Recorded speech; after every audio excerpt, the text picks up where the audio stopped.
Hi hello welcome back to my channel. ಎಲ್ಲರೂ ಹೇಗಿದ್ದೀರಾ? ನಾನು ಇವತ್ತು ತೋರಿಸ್ತಾ ಇರೋ ವಿಡಿಯೋ ಬಂದುಬಿಟ್ಟು ಕಟ್ ವರ್ಕ್ ಡಿಸೈನ್ನ ಯಾವ ಥರ ಮಾರ್ಕ್ ಮಾಡಿಕೊಂಡು ಲೈನಿಂಗಿಗೆ ಮಾರ್ಕ್ ಮಾಡೋದು ಅಂತ ತೋರಿಸ್ತಾ ಇದ್ದೀನಿ. ನೋಡಿ, ಇಲ್ಲಿ ಒಂದು ಕಾರ್ಡನ್ನು ತೊಗೊಂಡಿದ್ದೀನಿ. ಅದರಲ್ಲಿ 1 ಇಂಚ್ ಮತ್ತು 1 ಇಂಚ್ ಅನ್ನೋ ಥರ ಮಾರ್ಕ್ ಮಾಡಿಕೊಂಡು 1 ಇಂಚಿಂದ ಮತ್ತೊಂದು ಇಂಚಿಗೆ ನಾನು ಲೈನ್ ಹಾಕ್ಕೊಳ್ತಾ ಇದ್ದೀನಿ. ಗೆರೆ ನೋಡಿ, ಮಾರ್ಕ್ ಮಾಡ್ಕೊಳ್ತಾ ಇದ್ದೀನಿ ನಾನು ನೀಟಾಗಿ. ನೋಡಿ ಹೇಗೆ ಬಂದಿದೆ ಅಂತ. ಈಗ ಇದನ್ನು ನಾನು ಕಟ್ ಮಾಡ್ಕೊಳ್ತಾ ಇದ್ದೀನಿ. ಕ್ಲೀನಾಗಿ ಅದೇ ಲೈನ್ ಮೇಲೆ ಕಟ್ ಮಾಡ್ಕೊಳ್ತಾ ಬನ್ನಿ. ನೋಡಿ ಎಷ್ಟು ಚೆನ್ನಾಗಿ ಬಂದಿದೆ. ಈಗ ಮತ್ತೆ ಲೈನಿಂಗ್ ಪೀಸನ್ನು ತೊಗೊಳ್ತೀನಿ. ಇದು ಬ್ಯಾಕ್ ಡಿಸೈನ್ದು ಲೈನಿಂಗ್ ಪೀಸು. ಇದು ಶೋಲ್ಡರ್ ಬಂದ್ಬಿಟ್ಟು 5.5 ಐತೆ. 2.5 ಇದಕ್ಕೆ ಶೋಲ್ಡರಿಗೆ ಹೋಗುತ್ತೆ.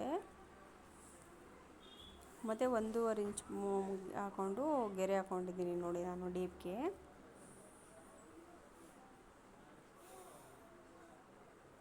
ಇದು ಡೀಪ್ ಬಂದು 8.5 ಇದೆ.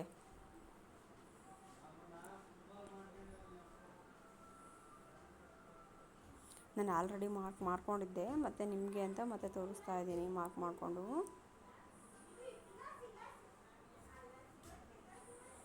ನೋಡಿ, ಈಗ ನಾನು ಕಟ್ ಮಾಡಿ ಇಟ್ಕೊಂಡಿರೋಂಥ ಕಾರ್ಡನ್ನು ಇಕ್ಕಿ ಈಗ ಮಾರ್ಕ್ ಮಾಡ್ಕೊಳ್ತಾ ಇದ್ದೀನಿ. ಮೇಲ್ಗಡೆ ಒಂದು 3/4 ಇಂಚಷ್ಟು ಬಿಡಿ, ಯಾಕೆ ಅಂದರೆ ಸ್ಟಿಚಿಂಗಿಗೆ ಹೋಗುತ್ತೆ ಅಲ್ವಾ ಲೈನಿಂಗು. ಸೊ ಹಾಗಾಗಿ ಒಂದು 3/4 ಇಂಚು ಬಿಟ್ಟು ಮಾರ್ಕ್ ಮಾಡ್ಕೊಳ್ಳಿ. ಒಂದರ ಪಕ್ಕ ಒಂದು ಅನ್ನೋ ಥರ ಇಡಬೇಡಿ, ಸ್ವಲ್ಪ ಗ್ಯಾಪ್ ಬಿಡಿ ಸ್ಟಿಚಿಂಗಿಗೆ.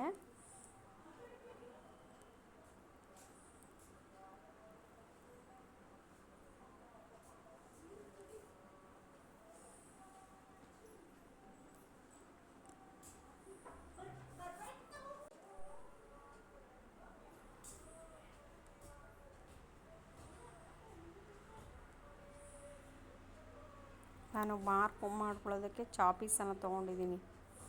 ಮಾರ್ಕರ್ ಪೀಸ್ ಸಿಗಲಿಲ್ಲ, ಸೊ ಹಂಗಾಗಿ ಚಾಪೀಸಲ್ಲಿ ಮಾರ್ಕ್ ಮಾಡ್ತಾಯಿದ್ದೀನಿ, ನಿಮಗೆ ಚೆನ್ನಾಗೂ ಕಾಣಿಸುತ್ತೆ ಅಂತ. ನೋಡಿ, ಈಗ ಓಪನ್ ಮಾಡಿದ್ದೀನಿ ಬ್ಯಾಕ್ ಸೈಡು. ಈಗ ಮತ್ತೆ ಮಧ್ಯದಲ್ಲಿ ಮಡಚಿ